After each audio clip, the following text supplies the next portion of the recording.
What year did you go into the military? Oh, 69, June 29th, 1969. Okay. How old were you? 19 years old. You just coming out of high school? When I finished high school, when I was 6, I used to work for the recreation department for the city of Hollywood, and was drafted June 29th, 1969. Okay, So I was 19 years old. I was 2 years out of school. We were 2 to 3 years out of school. Okay. Yeah. So before you were drafted, you was working with kids? Yeah, I loved kids at that particular time. I was working with kids in the recreation department.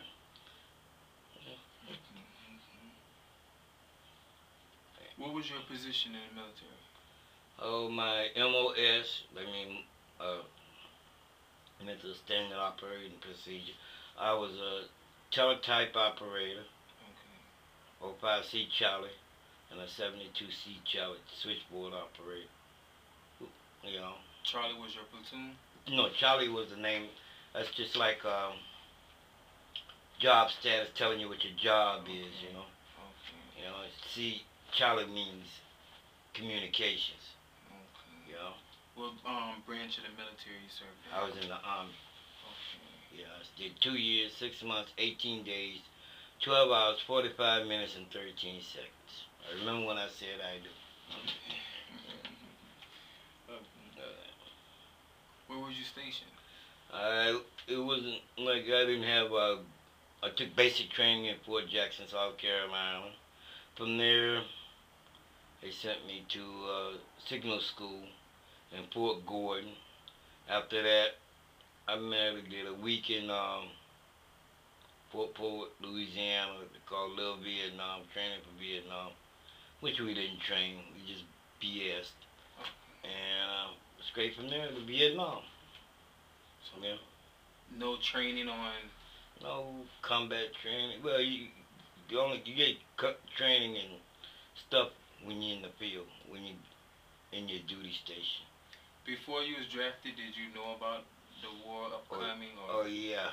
It was at your front door, basically. Yeah, it was going on ever since what, 60? It started long before. You know, let's see, that was before Kennedy was president. I think after Kennedy was president. So did you know you was going to get drafted? Hell to the no, man. I had no idea. It's a hard place.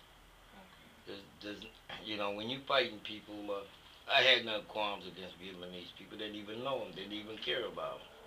But you fighting a war for the rich to get richer, you know, because it was a lot of politics. The war wasn't meant to win, for us to win. To me, like I said, I think it was a form of genocide, of getting rid of young black, active, informed young black men. There's a lot of racism was going on. It was racist. Did you guys at one point ever think that y'all was winning the war? Winning what? How can you win something when they don't want you to win? No, there was no way there was a way we could have won, but the politics was in the thing, man. You know, you got to look at it. These people in Vietnam been fighting for over 30, 40 years before we got there. They fought against Japanese, Chinese, you know, you name it. French, British, you know. Vietnam was, people been fighting for 35 years before we got there. We in their country, so they had to win. Do you think United States you think that they meant good on trying to make Vietnamese more like U.S., more to say? You cannot take a race of people or a country and dictate to them how they should run their system. Because you eat chicken and you surviving off it and living off it, don't mean I have to eat chicken and survive in my country to live off. Maybe my country like pork, you know, or steak. Who wants to eat your damn chicken? Mm-hmm. Yeah? Mm-hmm. And then you have, they manipulated people who they want to be in charge. Okay. You know? That's all this country has been doing for the last, what, umpteen hundred years. You know? Did the military promise you anything? There was no promises given or no promises taken. By that I mean, what can they promise you? Okay. There's no guarantee that you're gonna come back alive. So why can you make a promise to a dead man already?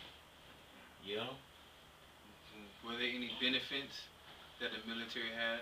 Well, we had the standard stuff that most GIs do. You had you get a home using your GI Bill, and there was schooling. You know? Was it an advantage to the soldiers once they got out? If you took advantage of it and you had to go through the bureaucracy, So you it's know, kinda hard. it was hard. It wasn't something that, you know, like they promised you 40 acres of mule, Mm-hmm. you wasn't gonna get it regardless. Put down what the promise is, you know. Okay.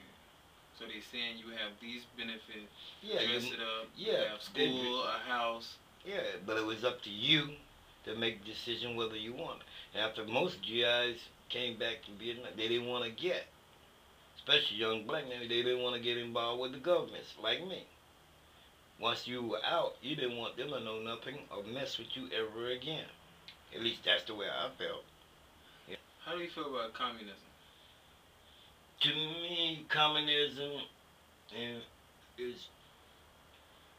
And how was it played? to when you was me, in the they military? tried to make communism out of a big bad thing. People survive. There are people who survive in off it. Why not? I mean, you can't. Like I said earlier, once a person get adapted to their lifestyle and their living, you just can't go in their country and tell them, okay, your way is wrong, but my way is right. Who's there to say? It might be right for you, but it doesn't make it right for me. You know?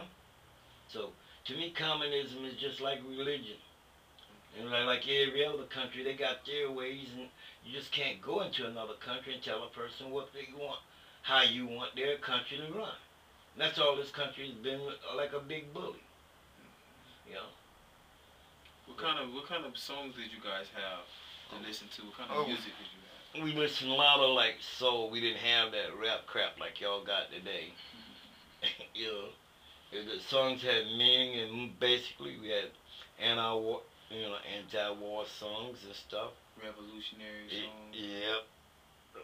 But see, it was limited of what we could hear, unless somebody brought it back from the world. That's what we call America, the world, because we feel like we were like someplace where we didn't want to be.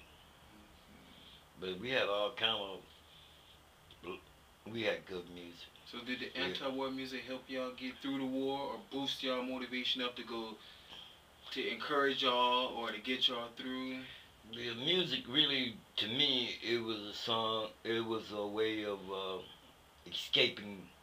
They going with it. What kind of drugs were involved with the soldiers? Oh man, we back then, what people fail to realize, you had to be a staff sergeant, E6 type, 6 stripes on your arm in order for you to buy wine or alcohol. And you gave you a ration card. You had 5 cartons of cigarettes you could deal with a month. You could buy only 5 cartons a month.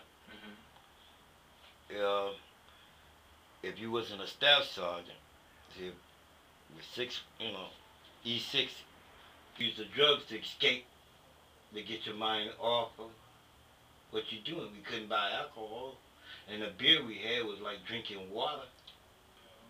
You know, so we had to resort to drugs. What else could you get? If you bought a fifth of liquor from a staff sergeant, the bottle he might pay 20 access to drugs. We had access to drugs because all you had to do was give mama's son a carton of Salem cigarettes, some Dow soap, and a box of washing powder. You'll bring you a half a kilo of marijuana, or whatever drug you want, cocaine, speed, heroin, whatever you need. You use that to escape, where you were. It was not that we were hooked.